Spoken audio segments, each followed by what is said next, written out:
Bonjour, bonjour. Vous avez les salutations de notre Église, de mon mari, de mes filles, de tout le monde, de Paris en entier.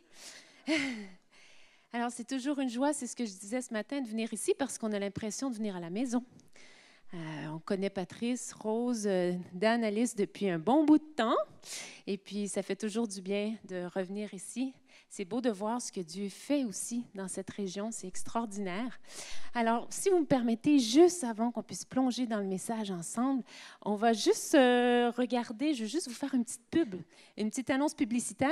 Alors, juste tout simplement vous dire que nous avons écrit un nouveau livre. Christian, pendant 7 ans, il a sillonné un peu la France à gauche et à droite et on donnait des conférences pour le couple. Et du coup, ce qu'on a fait, c'est qu'on a mis toute cette conférence en livre. Donc, si jamais, il y a combien de couples mariés ici dans ce lieu?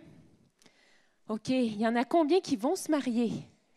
Il y en a, ah oui, ça sent bien. Et il y en a combien qui rêvent de se marier? Oui. Donc, écoutez, ce livre, c'est pour les couples qui vont bien. Souvent, il y a des livres, voilà, pour les couples qui vont peut-être pas bien, mais ce livre est pour les couples qui vont bien. Alors, vous allez parcourir les principes bibliques pour devenir un couple épanoui. Parce que dans la Bible, on trouve tout. La Bible, c'est un livre d'actualité. C'est pas un vieux livre désuet d'il y a des milliers d'années, mais c'est un livre, Dieu adresse vraiment nos questions et nos défis et nos choses. Alors, si jamais ça vous intéresse, si jamais vous voulez avoir les bonnes fondations pour votre couple, je vous invite à aller à la table. On adresse une passion qui demeure très, très important parce que c'est la lumière de l'espoir pour cette jeune génération. La passion est importante.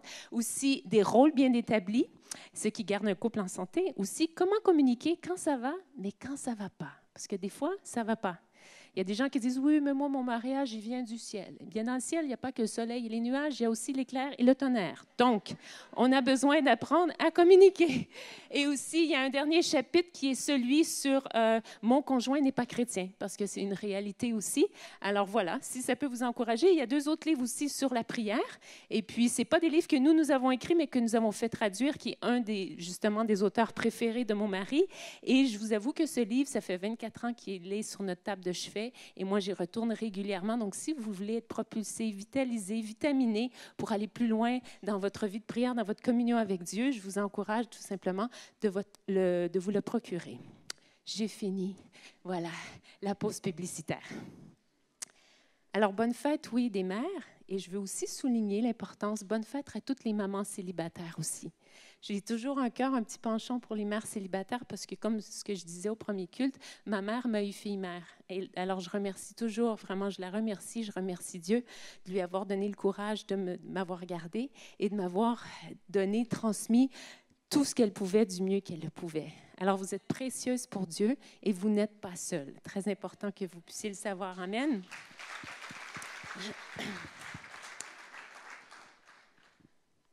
Alors, le titre de mon message aujourd'hui, c'est « Ta foi, l'antidote de tes peurs ».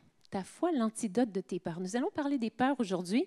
Et bien sûr, juste pour honorer, étant donné que c'est la fête des mères, eh bien, on va honorer les mères et les parents. Donc, on va vraiment faire un détour, surtout pour les mères. Mais je crois que chacun d'entre nous, nous avons des peurs. Alors, ça va probablement quand même vous parler, ce message. Et ce matin, je veux vraiment que ce soit un cœur à cœur, OK? Et tout simplement, je veux vous dire, j'ai 2 filles. Je ne sais pas si la photo va apparaître. Ça, c'est mes filles, Rebecca et Abigail. C'est les plus belles, les plus gentilles, les plus intelligentes. Et comme je disais au premier culte, sont fines. Ça, c'est trop québécois. Fines, ça ne veut pas dire élancées, mincées, mais c'est qu'ils sont gentilles. Ils sont très, très fines. Donc voilà, alors c'est mes filles. Et juste, j'ai réalisé qu'en tant que mère, vous savez, en tant que parent, on peut avoir des craintes et on peut avoir des peurs. Vraiment, qui, je dirais, viennent parfois tracasser notre esprit. Et pour certains, ces craintes et ces peurs-là vont tellement loin que même ça vient à les paralyser. J'ai parfois vu, justement, des mères et des pères avoir certaines peurs, certaines craintes concernant leurs enfants et ça les paralyse tellement que malheureusement, ça les empêche de pouvoir encourager leurs enfants à aller plus loin. Et c'est pour ça que c'est intéressant, justement, d'adresser ce sujet. Et saviez-vous que l'une des recherches le plus rendues sur Google, c'est ça? C'est comme ça que vous le dites, parce que ce matin, j'ai dit Google, parce que je le dis de façon anglais. Donc, sur Google, OK, merci. Une des recherches les plus répandues sur Google, c'est dans toutes les langues et dans tous les pays, vous savez, c'est quoi? C'est comment ne pas avoir peur. Donc, les gens, ils vont sur l'ordi et ils cherchent comment ne pas avoir peur. De la maladie, du terrorisme, de ci, de ça. C'est quand même fascinant que dans toutes les langues, c'est une des recherches qui est le plus faite. Il y en a plein d'autres, mais c'est une des recherches qui est les plus répandues. Et ce qui est extraordinaire, c'est que dans la Bible, l'une des invitations les plus répandues dans la Bible, c'est « ne crains pas ». De l'Ancien Testament jusqu'au Nouveau Testament, au travers les prophètes, au travers Jésus, au travers les apôtres, les disciples, c'est « ne crains pas, n'aie pas peur ». Plus de 200 fois. C'est juste extraordinaire. Alors, on voit que le cœur de Dieu, c'est vraiment que ses enfants ne soient justement pas dans la peur, mais qu'ils puissent passer de la peur à la paix, à une paix dans leur cœur, à une paix dans leur esprit. J'ai fait un petit sondage personnel. J'ai différentes amies un peu partout dans différents pays, de différents arrière-plans culturels, rangs sociaux, qui ont des enfants, des bébés jusqu'à l'âge de 30 ans. Et je me suis dit, tiens, je vais faire un petit sondage à la Robichaud. Je leur ai tous écrit sur WhatsApp, par texto, par mail, tout ça. Je leur ai demandé, est-ce que vous avez une peur concernant vos enfants ou le futur de vos enfants? Et j'ai reçu toutes les réponses. Et c'était très intéressant. Et j'aimerais bien vous les lire. Êtes-vous intéressé de savoir? Oui. Alors, voici les peurs. Moi, j'ai peur qu'ils prennent des mauvaises décisions, qu'ils ne croient plus en Dieu, qu'ils se fassent agresser, qu'ils prennent de la drogue et vivent dans la débauche, que mon enfant reproduise les mêmes erreurs que moi, qu'il choisisse un mauvais conjoint, qu'il ne soit pas heureux, que nous ayons une mauvaise relation, que mes enfants aient découvert seulement l'Église et les bonnes valeurs, mais ne connaissent pas réellement Jésus. Alors, c'est assez impressionnant de voir. Moi, toutes ces personnes-là à qui j'ai demandé justement cette question sont tous chrétiens. Parfois, on se dit, c'est les gens qui sont sans le Seigneur, sans Jésus, qui ont des peurs. Nous, on n'a pas de peur à avoir. Mais justement, parfois même, lorsqu'on est enfant de Dieu, on peut avoir des craintes et des peurs. Et ici, c'est assez fascinant de voir. On voit que c'est important. Et moi, je suis venue ici avec ce message. Et le désir de mon cœur, c'est que vraiment ce message puisse venir déposer en vous et vous faire grandir en vous une foi qui est inébranlable. Parce que c'est la volonté de Dieu. Et aussi parce que c'est ta foi qui va justement chasser ces peurs en toi en tant que parent, mais aussi qui va aider à chasser les peurs que tes enfants vivent et auxquelles ils font face. Alors, c'est tellement important. Et vous savez, lorsque Dieu nous dit « n'aie pas peur », je crois qu'il accomplit la chose aussi en même temps. Il nous libère et il nous donne un courage. Et nous allons regarder, moi j'ai toujours été encouragée dans ma foi au travers de la parole de Dieu. Dieu utilise sa parole. Il a créé justement le monde en parlant. Donc c'est tellement important qu'il puisse parler à nos cœurs, à notre cœur. Et j'aimerais qu'on puisse regarder ensemble ce matin un couple de parents extraordinaires qu'on trouve dans la Bible et qui sont vraiment, je crois, en tous les cas pour moi, une inspiration en 2018. Alors, il y a tellement de modèles dans la Bible et c'est des parents, qu'est-ce qu'ils ont de particulier? C'est qu'ils ont mis leur confiance en Dieu et leur confiance a justement chassé, vaincu leur peur. Vous allez voir, ils vivaient dans une époque assez difficile, assez compliquée, assez noire, mais leur foi en Dieu a été la protection, a été la provision, a été l'unité et a été la paix de leur foyer. Alors, on va aller voir ces héros parce que je les appelle des héros, parce que ces héros font partie des héros de la foi aussi. Vous savez, on vit dans une société qui aime bien élever l'homme, qui aime bien élever, faire connaître les exploits des hommes, que ce soit au travers le Temple de la Renommée, le Panthéon, les musées, le Hollywood Boulevard. On élève l'homme, on aime bien. Mais vous savez, Dieu aussi a sa liste des héros de la foi. Et pour Dieu, je dirais que les exploits de l'homme sont pas... Ce qui le fascine, ce n'est pas les mêmes choses qui nous fascinent chez l'homme. Dieu, vous savez, il est impressionné par la confiance qu'on peut lui accorder, afin que lui puisse agir, afin que lui puisse accomplir des exploits au travers de nous. Alors, on va regarder dans Hébreu. Alors, je ne sais pas si vous avez votre Bible ou si vous avez vos iPhones ou vous avez quoi que ce soit. Et je vous invite à tourner dans Hébreu 11.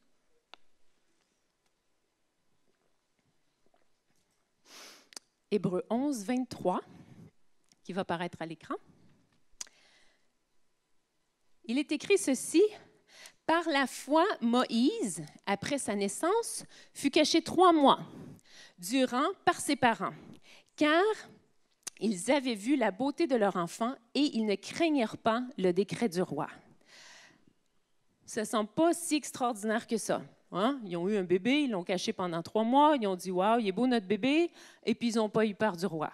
Lorsqu'on ne connaît pas le contexte, c'est vrai que ça semble peut-être un peu banal. Mais ce que j'aimerais faire avec vous, c'est qu'on puisse creuser un petit peu plus loin et qu'on puisse regarder le contexte, parce que c'est le contexte qui va vraiment enrichir le tout et qui va, je crois, vous donner envie d'avoir la même foi que ses parents pouvaient avoir.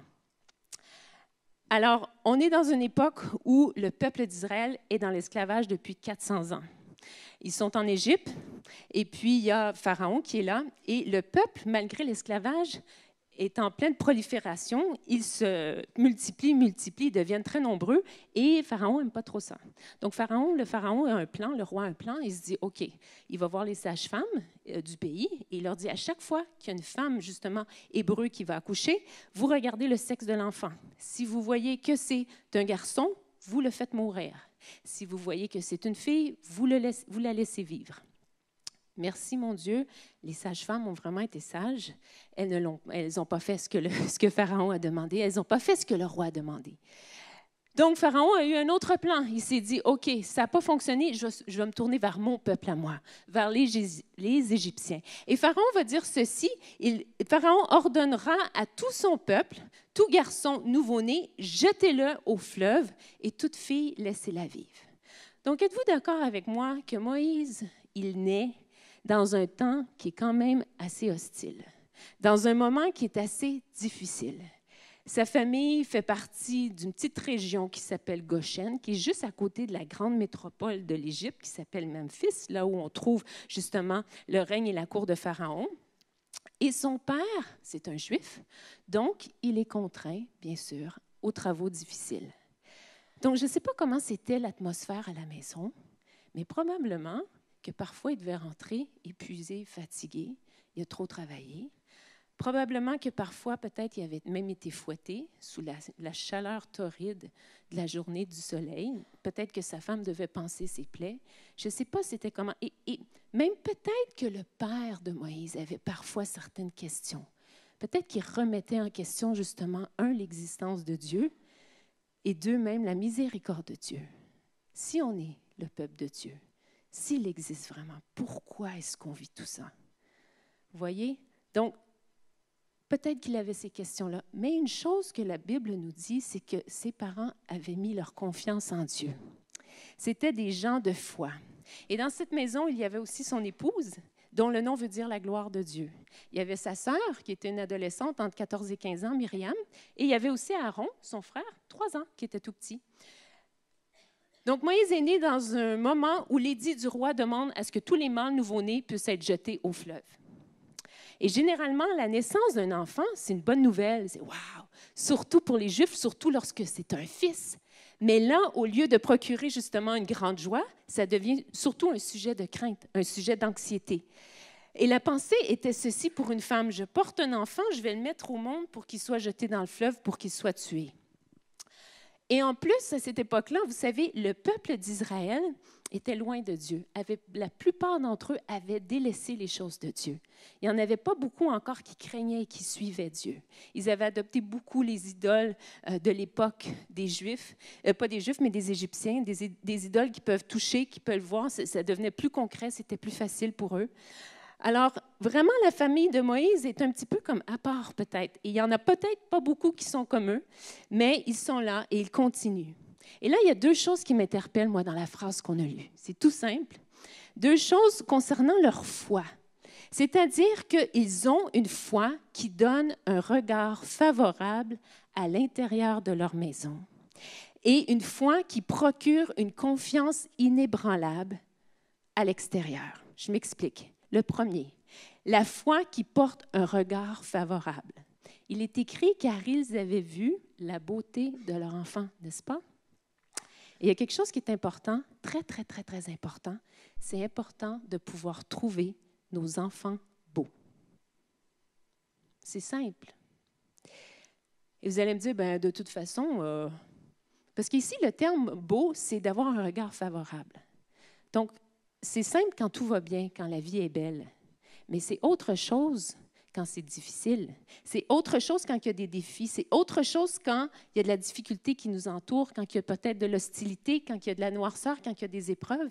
Quand on n'a pas planifié justement cette grossesse, c'est peut-être plus difficile aussi quand on se retrouve dans un environnement où on sait que l'environnement dans lequel on est ne pourra pas influencer un succès pour notre enfant. Ce ne sera pas le success story. Comprenez? Mais ici, ce qui est la volonté de Dieu, c'est vrai que c'est facile de trouver un bébé beau. Hein? Tous les bébés sont tout beaux, on est gaga, sont choux les bébés. Ils sont innocents, voilà. Mais Dieu veut nous donner une foi qui va aller plus loin que juste la beauté d'un petit bébé. C'est-à-dire que Dieu nous donne des enfants et il veut mettre en nous un dépôt de foi qui va porter un regard favorable envers notre enfant, envers même nous-mêmes en tant que mère et notre famille aussi, justement, indépendamment des circonstances. Que mon enfant soit petit ou qu'il soit grand, que mon enfant m'inquiète ou me déçoive, parce que ça peut arriver, malgré sa condition peut-être physique ou de son âme découragée ou de son esprit perturbé. Je suis appelée et Dieu veut mettre un dépôt de foi en moi qui va faire que je vais voir que mon enfant, il est beau. Pourquoi? Parce que Dieu, aux yeux de Dieu, votre enfant est beau. Et nous sommes chacun ses enfants et nous sommes beaux aussi. Et Dieu a un appel. L'enfant est unique. Il est à part. Il a un appel. Il est appelé. Il a une destinée. Et vous savez, le regard que notre cœur portera sur nos enfants est très important en tant que parents. Pourquoi? Parce qu'il va déterminer nos actions et nos paroles. Vous savez comment on forge et qu'on façonne notre enfant? Bien, c'est au travers des actions, au travers des paroles, au travers du regard que nous avons. Donc, c'est pour ça que c'est tellement important d'avoir cette foi qui a un regard favorable envers ses enfants. Je ne sais pas quel est le regard que toi, tu portes sur ton enfant, même les grands-parents ici sur vos petits-enfants. Peut-être que vous êtes découragés de certaines situations, même sur ta propre grossesse, qu'elle a été planifiée ou pas. Je ne sais pas si, franchement, s'ils avaient planifié cette grossesse, sachant, voilà, l'édit, voilà, du roi qui avait été proclamé, voyant tous les moments difficiles qu'ils avaient. Mais ici, vraiment, Dieu est celui qui nous a tissé chacun d'entre nous dans le sein maternel, n'est-ce pas? Et nous avons besoin, et il veut nous donner ce regard nouveau sur nos enfants. La deuxième chose qui me touche, c'est que cette foi, Dieu veut nous donner ce regard favorable, mais la deuxième chose que la foi aussi va faire, c'est qu'elle va procurer une confiance en Dieu inébranlable pour les défis de l'extérieur. Dieu veut nous donner une foi pour l'intérieur de notre maison, pour entre nous, mais aussi pour l'extérieur. Et la deuxième chose qu'on voit, il est écrit ceci, « Ils n'eurent pas peur du décret du roi. » Ah, le roi. Le roi, c'est celui qui règne, n'est-ce pas? C'est celui qui semble pouvoir peut-être avoir un contrôle, qui semble peut-être bien puissant, qui a peut-être le dernier mot, qui a le droit sur eux. Mais je crois que leur force était vraiment qu'ils craignaient Dieu et ils croyaient en Dieu. Je pense que ce couple, je le crois réellement parce que ce n'est pas pour rien qu'ils ont été inspirés d'être mis dans les héros de la foi. C'est que Dieu voyait leur cœur parce que Dieu regarde toujours au cœur. Et en quelque part, je crois vraiment qu'eux vivaient devant un roi invisible. C'est pour ça qu'ils n'ont pas eu peur. Ils se sont dit, on connaît le Dieu, le créateur de l'univers. C'est lui qui est le vrai roi des rois. On n'a pas à craindre un roi d'ici-bas, n'est-ce pas? Mais la mère de Moïse, vous savez, sa foi a été démontrée pas juste pendant 3 mois, pas juste pendant qu'elle a caché son enfant pendant 3 mois, mais c'est allé aussi beaucoup plus loin. Vous savez, en tant que parents, ils ont fait leur part. Ils ont caché l'enfant le plus longtemps qu'ils le pouvaient. Comme souvent, chacune d'entre nous, on a des enfants, on les garde à la maison, on essaie de leur inculquer ce qu'il faut, on essaie vraiment de les influencer. Mais là, ici, ils sont arrivés à un moment où ils ne pouvaient plus le cacher. Probablement que Moïse faisait trop de bruit, je ne sais pas ce qui se passait, mais ils ne pouvaient plus cacher Moïse. Mais ce qui est beau, c'est que sa mère, ce n'est pas juste qu'elle n'a pas eu peur du roi. Sa mère aussi n'a pas eu peur du fleuve. Ce fameux fleuve, qu'est-ce qui devait arriver? Les enfants devaient être jetés dans le fleuve. C'est ce que Pharaon avait dit. Vous allez les jeter dans le fleuve. Mais sa mère a vu le fleuve autrement. Elle n'a pas eu peur et elle savait que Moïse n'avait pas le choix, il fallait qu'il aille dans le fleuve. Et le fleuve ici, lorsqu'on lit cette histoire, on dirait que ça représente la mort un peu. Et souvent, le fleuve, même dans la Bible, il représente le monde, il représente cette influence, ce grand courant, un courant qui est peut-être très fort. Mais ici, elle le voit, j'ai pas le choix, il faut que j'aille. Elle reçoit ce plan de la part de Dieu, une façon divine. Mais qu'est-ce qui est extraordinaire, c'est que la foi en son Dieu pour cette mère, pour cette femme, c'est qu'elle va voir le fleuve d'une autre perspective. Elle ne verra pas de la même façon que les autres. Donc, elle n'aura pas peur. Elle va être inspirée même d'un plan divin de la part de Dieu. Et la mère remplie de foi, le parent rempli de foi, la personne qui est remplie de la foi que Dieu lui donne, justement, va voir les choses différemment. Il va voir une opportunité où ce que les autres, pour eux, ils vont voir peut-être plus un danger, ou ils vont voir quelque chose qui semble même une défaite, un échec. Et je disais justement ce matin, on connaît un couple merveilleux dont leur fils, justement, a abandonné les choses de Dieu et il a été pris dans le monde de la drogue. Il a été harponné par la cocaïne, l'héroïne, tout ça, et il a dû se trouver même en prison. Alors, il y a de quoi s'inquiéter en tant que parent, n'est-ce pas? Puis en plus, c'est pas évident parce que les parents sont dans le ministère et lui, il est pasteur. Donc, c'est honteux, c'est difficile, c'est vraiment difficile à vivre. Et tout le monde, peut donner son commentaire, n'est-ce pas? Mais ils nous ont dit, si vous saviez comment est-ce que la moquette de notre chambre à coucher a été usée, parce qu'on a marché de long en large, on s'est attendu à Dieu, on a prié Dieu. On savait que Dieu nous avait donné ce fils, pas pour que ça termine comme ça, mais qu'il avait un appel sur sa vie et que ce n'était pas terminé. Et savez-vous quoi? Ils ont presque vu la prison comme une opportunité où enfin il va se retrouver seul, il va faire face à lui-même. Et vous savez qu'est-ce qui est arrivé? Eh bien, exactement, Dieu est venu le rencontrer dans sa cellule et il a été libéré de la drogue dans sa cellule. Et en plus, il a trouvé la vraie liberté en Jésus-Christ dans sa cellule. Et merci Seigneur parce qu'il est sorti de prison et il est vraiment maintenant chrétien. Il s'est même marié. Ça fait 4 ans. Il est stable et tout ça. Donc, gloire à Dieu. Au lieu de s'être découragé,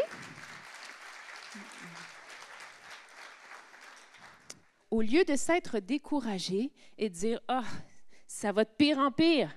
Dire, non, Seigneur, je sais que tu vas avoir le dernier mot en quelque part, n'est-ce pas? Donc, elle n'a pas pu le garder plus de 3 mois. Elle n'avait pas le choix, elle devait le laisser. Mais ce qui est beau ici, c'est que Dieu l'a inspirée avec un plan et elle a aussi reçu beaucoup à son tour. Elle a reçu beaucoup à son tour en tant que mère. Savez-vous pourquoi? Parce que voici comment ça s'est passé. Moïse est dans la maison, elle fait son fameux petit panier. Et ce qui est beau, c'est que le Pharaon avait dit « jetez-les ». Et elle va le mettre dans le fleuve, mais d'une façon différente. Alors, regardez les détails dans la Bible. C'est ce qui est fascinant quand on s'arrête aux détails. Ça dit qu'elle le déposa. Elle ne l'a pas jeté, elle le déposa. Je sais que tu dois y aller dans le courant. Je sais que tu dois y aller dans le monde, mais je vais te déposer. Et en plus, elle va le mettre au bord. Alors, je veux quand même encore avoir une petite surveillance. Elle va le mettre dans un panier, il va être protégé. Et en plus, sa sœur, Myriam, va suivre tout au long, tranquillement, voir le panier, il va se rendre jusqu'où. Et c'est un peu, comment je dirais, c'est comme un colis qu'on envoie recommander. On a un suivi, c'est très important. Donc, ils vont mettre le fameux panier, et puis la princesse, elle est là, elle se baigne dans le Nil. Et pour faire une longue histoire courte, eh bien, elle va voir le panier, elle va voir le bébé, elle va être charmée par sa beauté. Et elle va dire, oh, je vais l'adopter. Et puis Myriam va sortir, elle va dire, je peux vous trouver une nourrice. Donc, c'est un petit peu un complot peut-être entre la mère et la fille. Et la nourrice arrive sur le champ, je suis là. Et puis, qu'est-ce qui va arriver? Bien, la princesse va dire ceci, elle va remettre l'enfant à la mère et elle va lui dire, j'aimerais que vous puissiez être sa nourrice, j'aimerais que vous puissiez le sevrer et je vais vous payer. Je vais vous donner un salaire. Lorsqu'on a un enfant, Dieu donne toujours une provision. Et là, elle reçoit plus et elle va être bénie même, puis elle va pouvoir avoir plus que qu'est-ce qu'il faut pour subvenir aux besoins de sa famille. Mais qu'est-ce qui est encore plus extraordinaire, c'est que nous, on allaite les bébés 3 mois, 6 mois, après c'est fini. Mais à l'époque, quand on regarde dans les commentaires bibliques, les historiens, lorsqu'ils allaitaient un enfant, souvent, c'était pour les 4 à 5 premières années. L'enfant était au sein maternel pendant 4-5 ans, plus le sevrage. Alors, je ne sais pas si vous voyez comme moi le plan extraordinaire de Dieu. Qu'est-ce que les psychologues de notre société nous disent aujourd'hui? Les 5 années les plus importantes de la vie d'un enfant, c'est ces 5 premières années, n'est-ce pas? Eh bien, Dieu, c'est un grand psychologue. Il s'y connaissait déjà à l'avance. Donc, Moïse a pu être avec sa famille et sa mère a pu non seulement lui donner le sein maternel, non seulement lui inculquer des bonnes valeurs, non seulement lui faire connaître les coutumes peut-être de leur peuple, mais elle a pu lui transmettre sa foi. La foi d'un Dieu vivant, qui, je crois, a forgé, a eu un impact sur Moïse. Elle a pu lui transmettre sa foi. Et ce qui est extraordinaire aussi, c'est que Dieu, dans cette histoire, a passé une vite à Pharaon, sous son nez, dans son propre royaume. Quand vous y pensez, Pharaon avait demandé à ce que les premiers-nés mâles soient jetés dans le fleuve. Eh bien là, il y a l'argent de ta trésorerie, cher Pharaon, qui va payer une nourrice pour qu'un enfant, justement, mâle juif puisse grandir, qui, des années plus tard, va venir libérer le peuple de l'esclavage. Incroyable! Le plan de Dieu. Et des fois, on est là et on s'inquiète et on se dit, mais qu'est-ce qui va arriver? Et laissez-moi vous dire que Dieu est grand. Dieu, vraiment, a tout sous contrôle. Dieu a un plan, et je ne le dis pas juste parce que c'est la bonne phrase à dire pendant un message comme ça, mais c'est vraiment vrai, parce que je l'ai vécu, parce qu'il y a d'autres personnes aussi qui l'ont vécu. Et vous savez, la sagesse de Dieu, c'est de prendre les meilleurs moyens. Dieu regarde toujours à la fin des choses. Et c'est de prendre les meilleurs moyens pour se rendre à la fin. Et des fois, on ne comprend pas les moyens. On se dit, mais qu'est-ce que c'est que tout ça? Et je ne sais pas si elle savait, en faisant ce petit panier, en déposant son enfant sur le Nil, tout ça, en le suivant, avec tout ce plan, je crois que ce plan était vraiment inspiré de la part de Dieu, mais je ne sais pas si elle savait jusqu'à où c'était pour se rendre. Mais c'est juste extraordinaire parce que ça se rend jusqu'à nous aujourd'hui, puis on est en 2018. Et puis, ça se rend jusqu'à nous pour nous encourager, nous. Amen. La confiance des parents a été beaucoup plus loin que juste pendant 3 mois, que juste pendant 5 ans. La confiance des parents en Dieu, la foi qu'ils ont eue en Dieu, a eu un effet puissant et un résultat incroyable sur leurs enfants, sur leurs enfants. Regardez bien. Dans Hébreux 11, 23, on l'a lu tout à l'heure, par la foi, Moïse, après sa naissance, fut caché 3 mois durant par ses parents, car ils avaient vu la beauté de leur enfant et ils ne craignirent pas le décret du roi, n'est-ce pas? 4 versets plus loin, juste 4. Il y a un autre héros qui arrive, un autre héros de Dieu, un autre héros de la foi. Et là, cette fois-ci, c'est qui? C'est Moïse. Et regardez ce qui est écrit sur Moïse, Hébreux 11, 27. Par la foi, il, en parlant de Moïse, quitta l'Égypte, comment? Sans craindre la colère du roi.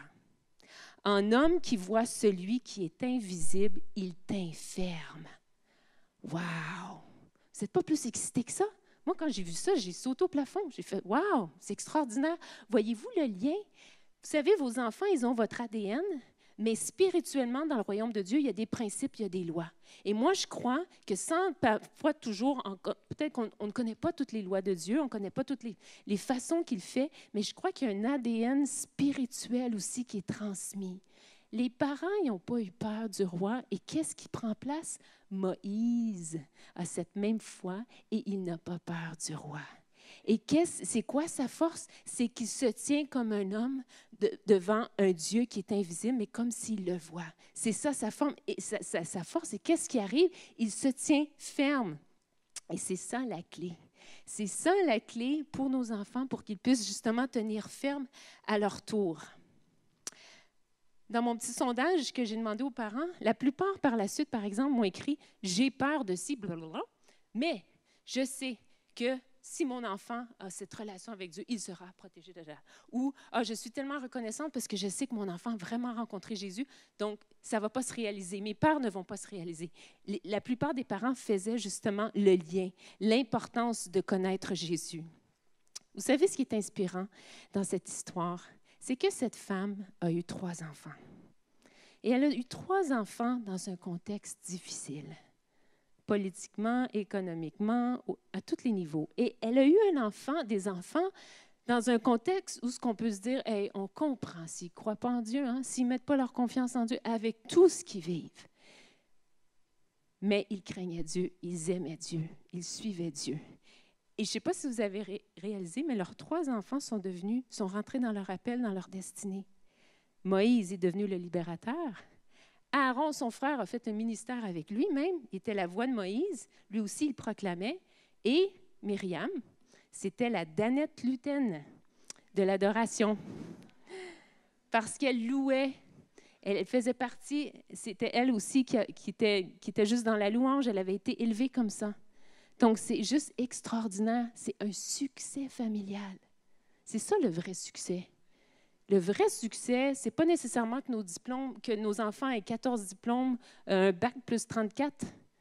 Le vrai succès, c'est que nos enfants puissent connaître vraiment qui Dieu est et que Dieu puisse se manifester pour eux et en eux et au travers eux. Je disais justement au premier culte, parfois, en tant que parents, on a des raisonnements qui viennent à notre esprit.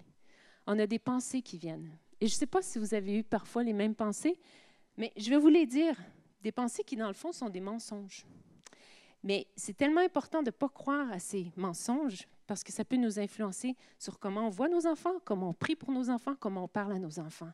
Et voici les quelques mensonges et raisonnements parfois qui peuvent venir dans notre esprit. « Ah, tu sais, c'est normal si ton enfant ne veut pas connaître Dieu. S'il ne veut rien savoir de Dieu, c'est juste une phase, tu n'as pas à t'inquiéter. Laisse-le aller, tout simplement. C'est un adolescent, ils sont tous comme ça. Il deviendra chrétien après, vers 18 ans, quand il sera adulte. Il a besoin de goûter au monde. C'est important. De toute façon, il est à un âge où tu ne peux plus avoir aucune influence sur lui. Il ne veut rien savoir de toi. Pour le moment, le monde est beaucoup plus attirant. Et de toute manière, tu vois, le courant est beaucoup trop fort. Est-ce que vous avez déjà eu ces raisonnements-là dans votre esprit? Soyez francs. Si vous l'avez eu, levez votre main en tant que parent. Oui, hein? C'est vrai, je ne suis pas tout seul. Je vais vous dire ce qu'une femme missionnaire me dit un jour. Ses 4 enfants sont à Dieu. Et elle dit, tu sais, ça, c'est le plus grand mensonge qui vient de l'enfer. N'y crois jamais. Elle dit, au contraire, prie pour tes enfants, mais proclame aussi qu'ils sont appelés. Parle-leur et fais-les rêver de l'appel que Dieu a pour eux. Ce n'est pas nécessairement qu'ils vont devenir missionnaires ou pasteurs. Et dis-leur que déjà maintenant, ils vivent pour Dieu et ils sont utilisés de la part de Dieu. Même à l'école primaire, dans la cour d'école, au lycée, au collège. Ce n'est pas un jour tu deviendras. Non, c'est maintenant tu l'es déjà. Amen. Maintenant, tu l'es déjà à Dieu et tu es utilisé par Dieu. Il est écrit, Moïse marchait en homme qui voyait celui qui est invisible. Je pense qu'en quelque part, il y a eu une influence de sa famille, n'est-ce pas?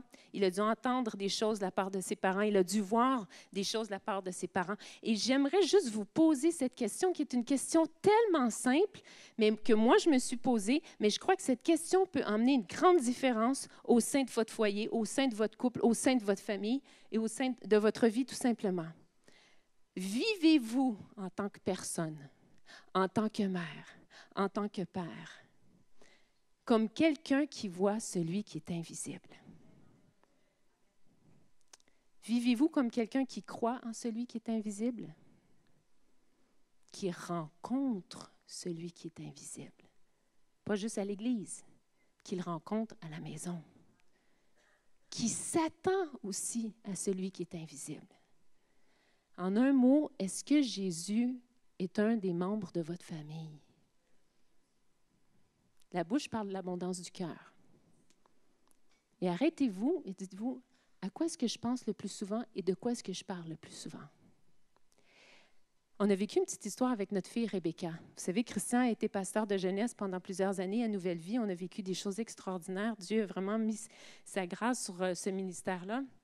Et puis, il était très, très occupé et l'Église, c'est passionnant. Il y a toujours plein de projets, des gens à aider des choses. En aidant des gens, on voit justement Dieu agir dans leur vie. C'est vraiment excitant. Mais personnellement, il est en train de se dessécher, même s'il est pasteur, tu vois.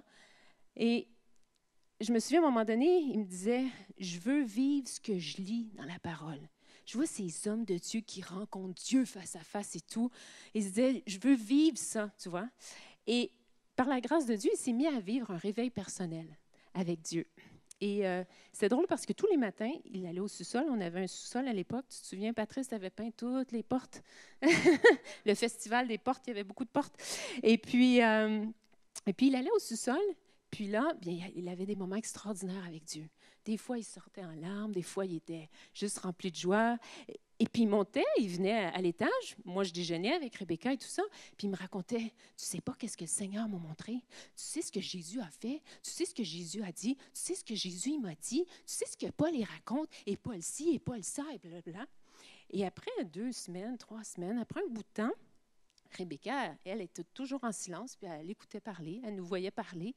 Et à un moment donné, elle a juste levé sa petite main, elle a dit « C'est assez! » On s'est dit « Bon, qu'est-ce qui se passe? » Elle dit « Pourquoi? C'est pas juste. Pourquoi Paul et Jésus ne viennent pas déjeuner avec nous? » Et là, on a trouvé ça drôle, mais en même temps, moi, ça m'a interpellée. J'ai dit « Mon mari vit quelque chose que moi, je ne vis pas. » Un. Et 2, j'ai dit à Christian, est-ce que tu réalises? C'est tellement vivant, passionnant et puissant ce que tu vis là, dans le sous-sol, là, que ta fille pense que Paul et Jésus sont dans le sous-sol.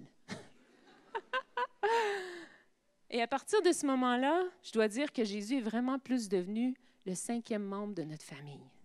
Et puis qu'on a pu vraiment même amener les filles dans une relation où lorsqu'ils avaient leurs petits défis avec leurs amis, avec les examens qui étaient compliqués, avec leur peur de changer d'école et les défis dans la cour d'école et toutes ces choses-là, à chaque fois, c'était « OK, on va aller à Jésus avec ça. » Tu sais qu'est-ce que Jésus promet concernant ça? C'est toujours, on a développé une autre façon peut-être de vivre et Dieu vraiment est venu nous parler, nous a donné juste une phrase pour nous. Mais je vous la partage. Donc, si vous avez envie, vous pouvez faire la même chose. Mais la phrase que Dieu a déposée dans notre cœur en tant que parents, c'est ceci. Visez toujours plus haut dans l'éducation de vos filles. Présentez-leur une personne au lieu des principes. Les deux commencent par P. Mais il y a une grande différence. Présentez-leur une personne au lieu des bons principes de vie à suivre. Amenez-les à me connaître moi, au lieu de juste tout faire, prendre votre énergie pour essayer de les emmener à l'Église. Merci Seigneur pour l'Église. Je ne suis pas contre l'Église. Mon mari est pasteur, je suis pasteurisée moi-même. Donc voilà, l'Église, c'est important. Mais parfois, en tant que parent, on n'a pas le bon focus. Emmène-les à connaître Jésus, à avoir une relation avec Jésus. Vous savez, on inculque des choses à nos enfants. On leur apprend à attacher leurs souliers, à ranger leur chambre.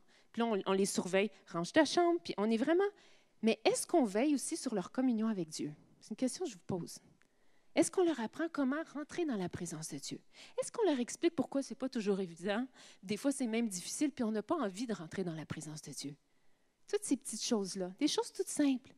C'est tellement important. Vous savez pourquoi? Parce que si on les amène à une personne qui est Jésus-Christ, en Jésus-Christ, il y a tous les bons principes et les bonnes valeurs extraordinaires que lui va déposer dans son cœur. Et en plus, il va donner son esprit à vos enfants pour avoir la force de les accomplir. Alors là, c'est que du gagnant-gagnant, c'est bénif, bénif, bénif. C'est pas il n'y a pas de malus, il n'y a que du bonus, n'est-ce pas?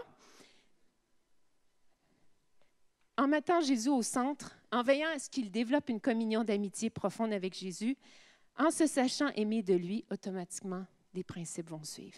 Les bonnes valeurs, les bonnes décisions de vie vont suivre aussi. Puis je vous le dis, je le vis, je le vois dans mes filles. Ils ne sont pas parfaits, ils ont leur haut et leur bas, mais dans les hauts, on va à Jésus, dans les bas, on va à Jésus. On a juste une direction. Voilà. Il y en a peut-être que d'entre vous, vous dites, je t'entends, je comprends, c'est super, mais moi, je ne suis pas là. Mais ce n'est pas grave. Commence là où tu es. Peut-être que ça ne fait pas longtemps que tu viens à l'Église, peut-être que tu commences à découvrir Jésus, mais le peu que tu sais, pratique-le, vis-le, et puis tu peux très bien l'inculquer à tes enfants. Il faut commencer avec simplicité. Si vous vous dites, moi, j'ai presque pas de foi, c'est pas grave. Utilise la foi que tu as. C'est pas à toi d'essayer de pomper et de faire grandir ta foi. Qu'est-ce qu'ils ont fait, les disciples? Ils sont allés à Jésus. Ils ont dit, augmente notre foi. Parce que la Bible nous dit que Jésus est l'auteur de notre foi. C'est lui qui l'a. C'est lui qui l'initie. Alors, on a simplement, moi, des fois, ça m'arrive. Moi, j'ai remarqué une chose. Ma foi, dans certains domaines, est plus forte que dans d'autres. Parce que j'ai fait du weightlifting, tu vois, que ce soit la foi financière. Ouh, ça, c'est bon. Mais j'arrive devant la maladie ou d'autres choses, je dis, ma foi est tellement faible face à ça ou face à d'autres circonstances. Mais ce n'est pas grave. lorsque je vois que j'ai pratiquement pas de foi pour cette chose-là, je me dis, je vais aller à Jésus, il va me donner la foi qu'il faut. Puis ce qui est extraordinaire, c'est qu'il agit avec un petit peu de foi. Qu'il y en ait beaucoup, qu'il y en ait un petit peu, il agit. Amen. Je termine avec ceci. Pour beaucoup, peut-être que certains d'entre vous, que ce soit des grands-parents, des parents, vous allez dire, c'est extraordinaire, c'est beau, sauf que pour moi, il est trop tard. Mes enfants sont grands, ne sont plus à la maison. Et malheureusement, j'ai tellement eu de loupés, et ils ont pris leur choix maintenant. Ils ont pris leur propre direction. Et comme je disais ce matin, je savais qu'il y avait ce style de raisonnement, parce que quand je prie pour mes messages, je me dis, Seigneur, révèle-moi qu'est-ce qui peut se passer parfois dans les cœurs. Et là, quand ça s'est venu, je me suis dit, là, je vais faire mon avocate, parce que je connais des témoignages de certaines personnes. Et j'aimerais justement venir peut-être contre cette pensée qui vous décourage et juste vous lire un extrait d'un témoignage d'une maman qui est une amie à moi, qui elle aussi a vécu son réveil personnel avec Dieu il y a 8 ans. Donc, cette femme-là, c'est une femme qui, je veux dire, ses parents étaient chrétiens, elle a été élevée dans une famille chrétienne, elle allait à l'église. Mais elle disait justement, être chrétienne pour moi, ça se réduisait à aller à l'Église, à essayer du mieux que possible d'être une bonne personne par mes propres forces, avec souvent bien des échecs. Mais un jour, Dieu, elle l'a rencontré réellement. Elle a eu cette communion vivifiante et fortifiante. Et voici ce qu'elle dit. Quand Dieu a touché mon cœur, mes enfants avaient respectivement 27 ans, 25 ans et 18 ans. Les 2 aînés n'avaient pas de relation vivante avec Jésus. Ils vivaient en concubinage avec des partenaires non convertis. Même si mon plus grand continuait de prier, un peu ici et là, sa vie n'était pas du tout à la gloire de Dieu. Je me suis mise à jeûner et prier pour eux avec foi. Et le Seigneur a agi. Le copain de ma fille l'a quittée et elle est revenue vivre quelques mois chez nous, période qui lui a permis de renouer avec Jésus. Un peu plus tard, elle a pris son baptême. Aujourd'hui, toujours célibataire à 37 ans, elle bataille parfois, mais je vois la main de Dieu sur elle. Puis, Dieu est intervenu dans la vie de mon garçon, du plus grand. Sa petite amie lui a un jour demandé s'il l'épouserait si elle ne voulait pas croire en Dieu. Il a eu la force de lui répondre non. À partir de ce moment, il a fait un cheminement avec Dieu. Il a rompu avec cette femme, fini ses études, fait une école de disciples avec Jeunesse en mission et après un temps d'engagement professionnel, il est allé à l'école biblique. Aujourd'hui, il est stagiaire pasteur. Il a récemment témoigné en disant que son parcours est le fruit de ce que Dieu a fait dans le cœur de sa maman. L'impact qu'il y a lorsque nous, on est en communion avec Dieu, lorsque nous, on vit un changement et une transformation. Quant à notre plus jeune, Quentin, Dieu l'a protégé de prendre une mauvaise voie. À 21 ans, lors d'un festival chrétien de jeunesse, il a rencontré celle qui allait devenir son épouse. Ensemble, ils cherchent la volonté de Dieu et son aide pour élever leurs 2 petits garçons et vivre en témoin pour Jésus. Et moi, je suis juste dans la reconnaissance de la grâce de Dieu. Nous n'étions pas du tout une famille idéale. Nous n'avons pas donné une éducation parfaite à nos enfants et nous n'étions pas des modèles en tant que parents. Mais Dieu a fait grâce et je sais aussi que les prières de mes parents et de ma famille nous ont gardés. Et Dieu, ça c'est quelque chose pour lui qui est juste facile à refaire. Il est capable de le refaire plusieurs fois. Vous savez, les parents parfaits, ça n'existe pas. Je veux juste le dire aux enfants. Ouvrez grand vos oreilles. Les parents parfaits, ça n'existe pas. Mais je crois que par la grâce et au travers l'amour de Dieu, on peut devenir des parents excellents. Indépendamment de notre arrière-plan. Parce que parfois, parce qu'on a eu des manquements envers nous, nos parents ont manqué envers nous, ou peut-être parce que parfois, il y a certains parents qui ont été dysfonctionnels, on dirait qu'on se retrouve dans cette espèce d'engrenage où on fait juste répéter ce qu'on s'est toujours dit, moi, je ne ferai pas comme ça, je ne serai pas ça. On dirait que c'est plus fort que nous. Ou parfois, même, on bascule complètement de l'autre côté, qui n'est pas plus l'équilibre non plus. Mais quand Jésus devient le centre de notre vie, il vient apporter justement un équilibre. Il vient apporter un épanouissement. Vous savez, c'est quoi de devenir chrétien? C'est d'ouvrir son cœur à Dieu, c'est de croire en Jésus et c'est de laisser Dieu vivre en nous. Et qu'est-ce qui prend place lorsque Dieu vit en nous? Eh bien, il y a sa nature qui commence à grandir en nous. Et qu'est-ce que Dieu est? Il est un Père parfait. Donc, on peut vraiment s'attendre avec anticipation à ce qu'il fera de nous des excellents parents. Amen. C'est vraiment un message d'espoir et c'est la vérité en plus. Donc, je ne sais pas quelle est ta peur, qu'est-ce qui peut régner sur toi, quel fleuve qui peut-être semble avoir une force juste incroyable, que ce soit peut-être la maladie d'un de tes enfants ou pour toi, ou que ce soit peut-être des chaînes aussi de péché, des addictions, juste un engourdissement aussi spirituel, ou parfois c'est des choses très simples, terre à terre de la vie, des défis scolaires pour les enfants, et puis ça nous inquiète, c'est une peur.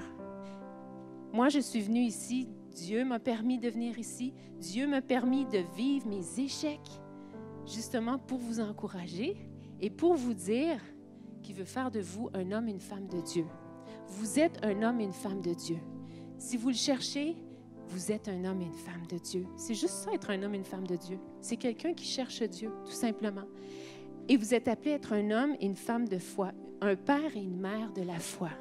Et la foi qu'il mettra en vous, c'est une foi qui te donnera un regard favorable sur ton enfant, sur ta situation, sur toi-même, et un courage inébranlable pour l'extérieur.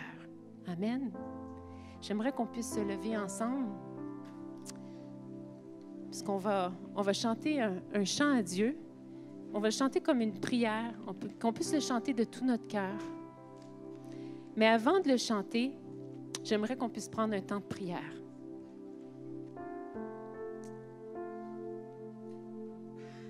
Qui n'a aucune peur ici dans sa vie?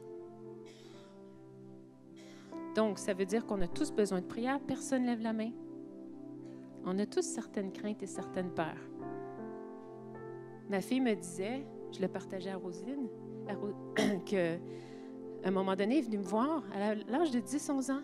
Puis elle me dit, tu sais, maman, moi, je pense que je vais être le mouton noir de la famille. Je dis, mais pourquoi tu me dis ça?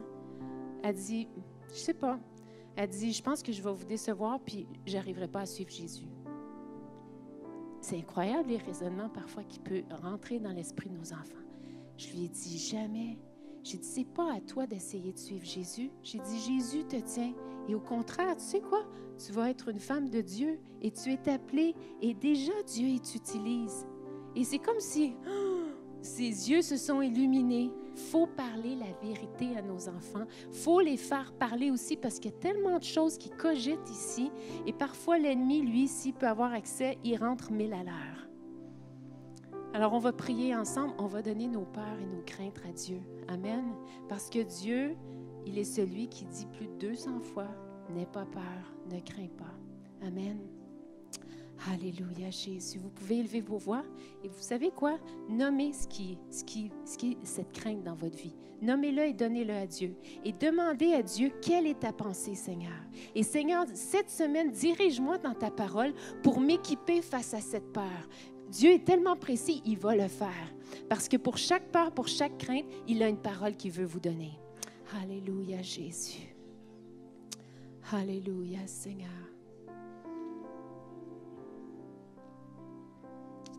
Alléluia.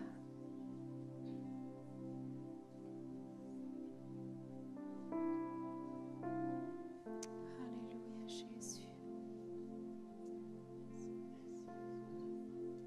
Alléluia, Jésus.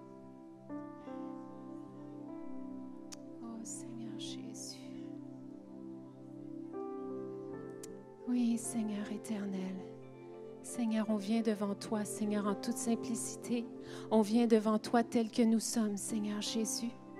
Seigneur, tu vois, Seigneur Jésus, nos pensées. Tu vois les attaques qui viennent, Seigneur, de gauche et de droite. Tu vois, Seigneur, ces peurs, Seigneur, qui souvent n'ont même pas de fondement, Seigneur éternel. Mais on vient devant toi, Seigneur, te les donner, Seigneur. Nous savons que tu veux les prendre et tu veux échanger avec nous. On te donne, Seigneur, nos peurs, Seigneur. Et Seigneur, nous savons, Seigneur, que tu vas déverser ta paix, cette paix qui surpasse toute intelligence, Seigneur. Et Jésus, je prie, Seigneur, viens garder nos pensées. aide-nous à garder aussi nos pensées, à protéger nos pensées, Seigneur.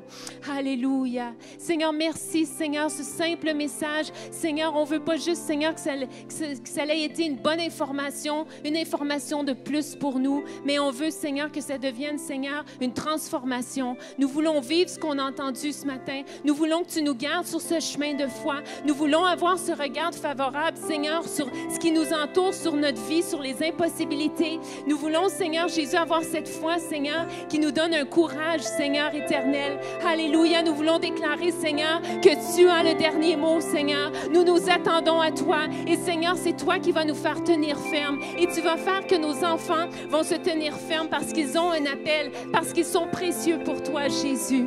Alléluia. Nous te remercions, Seigneur. Et avant de chanter ce chant, j'aimerais, étant donné que c'est la fête des mères, qu'on puisse prendre un temps pour prier pour les mamans. Est-ce qu'il y a des mamans dans ce lieu, des mamies, des super grands-mamans? Gardez votre main levée et j'aimerais que pour chacune d'entre elles, il puisse y avoir une personne, 2 ou 3 personnes qui se tournent. On peut se tourner, on peut faire un petit rond et qu'on puisse prier pour ces femmes, pour ces mères. Maintenant, alléluia, l'Église aussi, c'est un moment en famille, c'est un moment où on prie les uns pour les autres. Alors profitez-en et par la suite, on va chanter un chant de louange avec l'équipe de louange.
Déclare-le sur ta famille ce matin.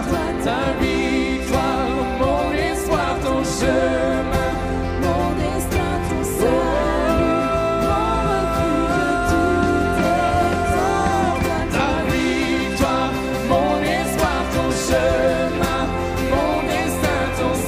chemin, mon destin, ton salut, mon refuge, tout est en toi. Ta victoire, mon espoir, ton chemin, mon destin, ton salut, mon refuge, tout. Une dernière fois ta victoire. Ta victoire, mon espoir, ton chemin, mon destin, ton salut, mon refuge, tout est en toi. Ta victoire, mon espoir, ton chemin, mon destin, ton salut, mon refuge, tout est en toi.